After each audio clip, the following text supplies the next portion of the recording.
구약 성경을 보면 대표적인 축복 기도의 내용들이 등장을 하고 있습니다. 그 가운데 하나는 우리가 야베스의 축복이라고 기억하고 있는 역대상 4장 10절에 나오는 축복의 기도일 것입니다. 역대상 4장 10절은 이렇게 되어 있는데요. 야베스가 이스라엘 하나님께 아뢰어 이르되 주께서 내게 복을 주시려거든 나의 지역을 넓히시고 주의 손으로 나를 도우사 나로 환난을 벗어나 내게 근심이 없게 하옵소서 하였더니 하나님이 그가 구하는 것을 허락하셨더라 라고 하는 내용입니다.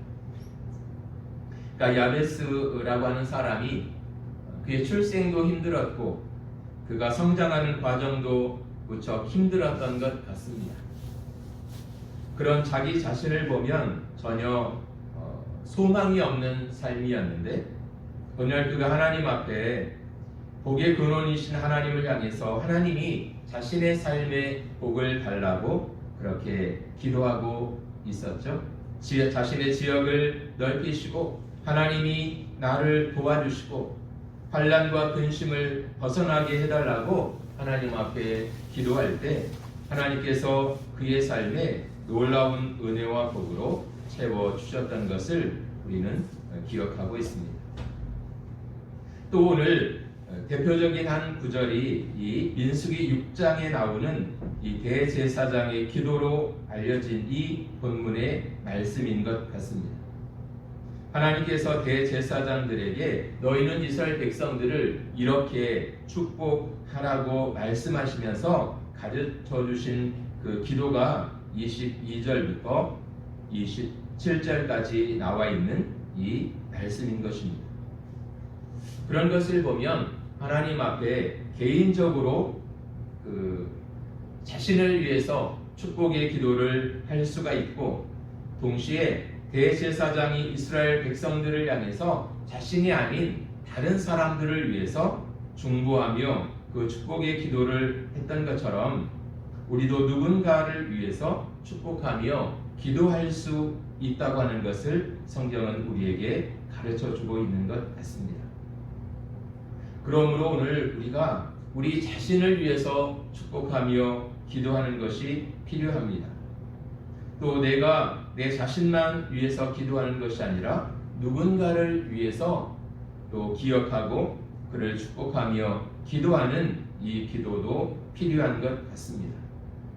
그런데 하나님께서는 자기 자신을 축복하며 기도할 때 내가 주님의 이름으로 누군가를 위해서 축복하며 기도할 때 그 기도 가운데 응답하시며 또 역사하시고 복을 내려 주신다는 것입니다.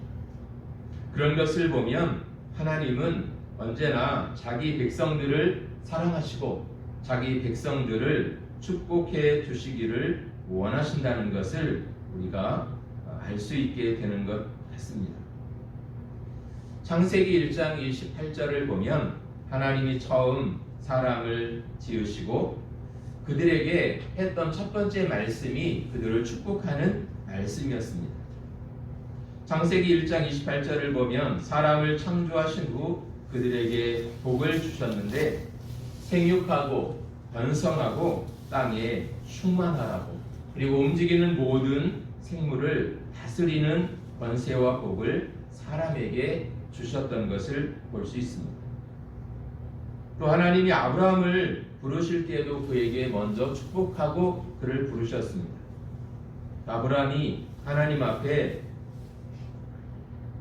믿음으로 열심히 살고 복을 받을 만한 어떤 일들을 많이 했기 때문에 그에게 복을 주신다고 말씀하신 것이 아니라 하나님은 먼저 그를 축복해 주시고 하나님께서 그를 사용해 주셨다는 것입니다.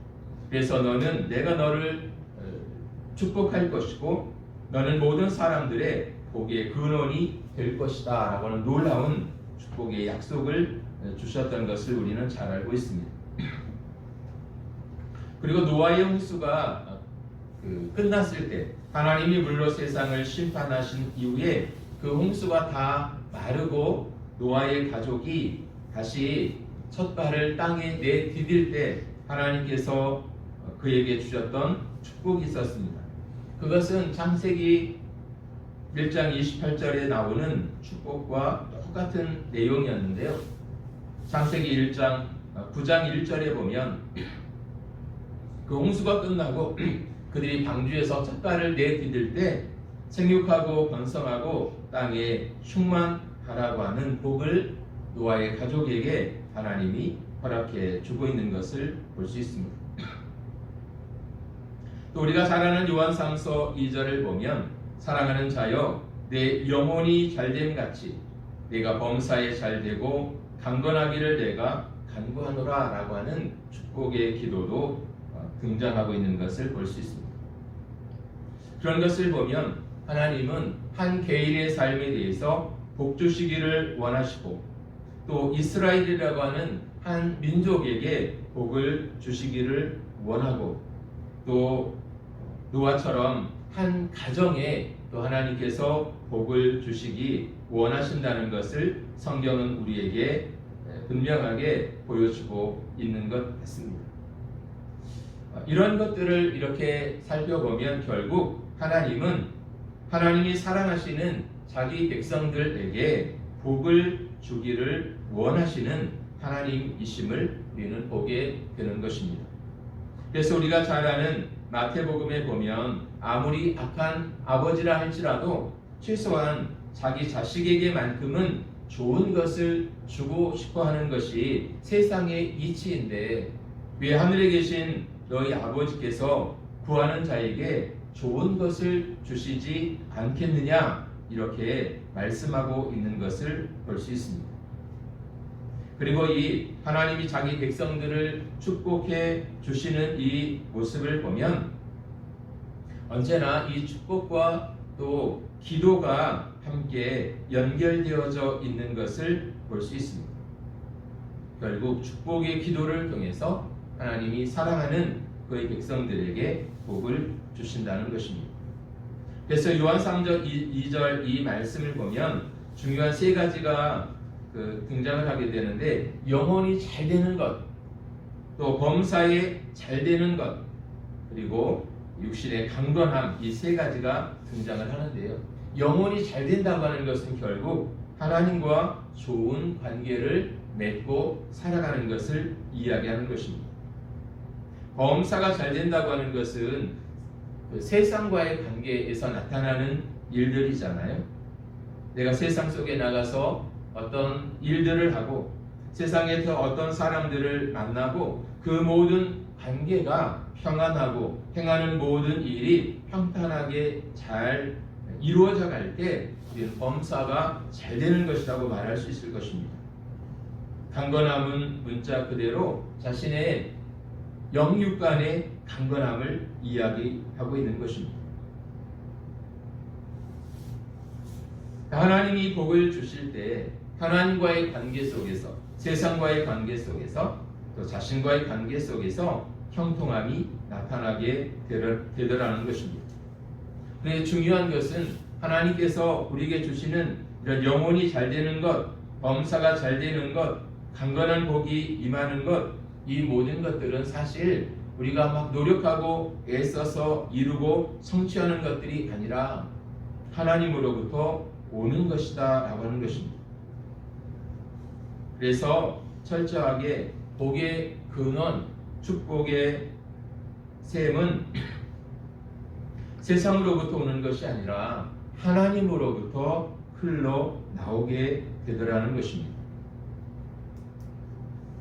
그러므로 우리가 하나님의 복을 구할 때 먼저 하나님은 오늘도 나에게 복을 주기 원하시는 분이시다. 하나님은 은혜가 많으시고 하나님은 사랑의 하나님이시다. 구하는 자에게 하나님은 좋은 것을 내려주시는 분이시다. 그것을 믿고 하나님 앞에 나아가 또 우리는 우리의 영혼과 삶에 또 우리 가정에 우리 자녀들 속에 내가 일하는 일터 속에 하나님의 복이 임하기를 위해서 기도하는 사람들이 되어야 될 줄로 믿습니다.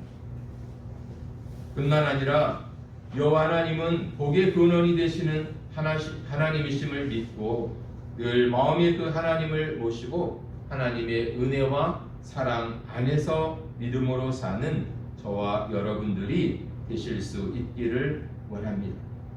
그래서 중요한 것은 하나님은 사랑하는 자기 백성들을 축복해 주기를 원하신다라고 하는 이 하나님의 마음, 우리를 향한 하나님의 마음이 어디에 있고 어떤 것인지를 우리가 바로 또 이해하고 아는 것이 중요한 것 같습니다. 두 번째, 오늘 이 본문의 말씀을 보면 하나님은 우리를 축복하기를 원하시는데 그 축복이 누구를 통해서 나타나게 되냐면 사람들을 통해서 나타나게 된다는 것입니다. 우리가 흔히 축복의 통로라는 말을 쓰지 않습니까?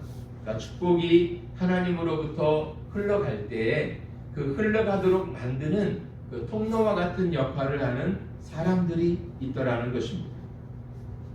오늘 본문을 보면 이스라엘 백성들을 위해서 기도하는 제사장들이 어쩌면 그 백성들에게는 축복의 통로와 같은 사람들이었을 것입니다. 하나님께서 그 창세기에 보면 요셉이라고 하는 사람이 등장을 하는데 요셉은 하나님으로부터 큰 은혜와 복을 받은 사람이었잖아요. 그런데 그 요셉의 삶을 살펴보면 하나님의 축복이 요셉의 삶에 직접적으로 임하는 것이 아니라 언제나 그 주변에 있는 사람들을 통해서 요셉에게 또 요셉이 있는 그곳에 요셉이 행하는 일에 하나님이 복을 주시더라는 것입니다. 요셉이 보디발의 집에 있을 때에도 그 보디발이라고 하는 그 주인의 집에 하나님이 복을 주심으로 그 복이 요셉에게 다시 돌아오게 되는 것을 볼 수 있습니다. 애굽의 왕도 마찬가지였죠. 언제나 하나님의 축복은 사람을 통해서 우리에게 찾아오게 되어지는 것 같습니다. 그래서 그렇다고 한다면 오늘 우리 한 사람 한 사람이 또 누군가에게 축복의 통로가 되어지는 그런 삶을 살 수 있다면 그것은 얼마나 더 귀하고 또 복된 삶이겠습니까? 우리가 축복의 통로가 된다고 할 때 하나님이 우리에게 주신 그 방법이 하나 있는데요. 그것은 27절에 보면 이렇게 되어 있습니다. 그들은 이같이 내 이름으로 이스라엘 자손에게 축복할지니 내가 그들에게 복을 주리라. 이렇게 되어 있습니다. 여기 중요한 두 부분이 있는데요. 그들은 이같이 내 이름으로 이스라엘 자손에게 축복하라고 이야기합니다. 여기서 그들은 그 제사장들을 이야기하는데요.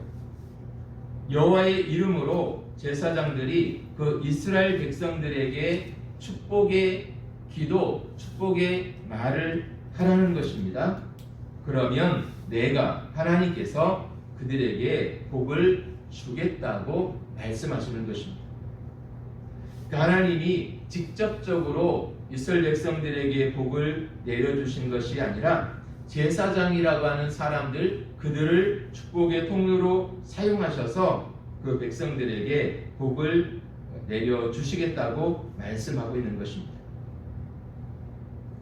그래서 중요한 것은 주님의 이름으로 축복할 때 하나님의 복이 그들에게 나타나게 되더라는 것입니다. 그런데 구약시대에는 사실 제사장들만이 그 백성들을 축복하며 기도할 수 있는 그런 권한이 있었습니다. 그런데 이제 예수님을 믿고 오늘 살아가는 우리들은 베드로전서에 보면 모든 사람들이 예수 그리스도 안에서 대제사장과 같은 사람이라고 이야기합니다.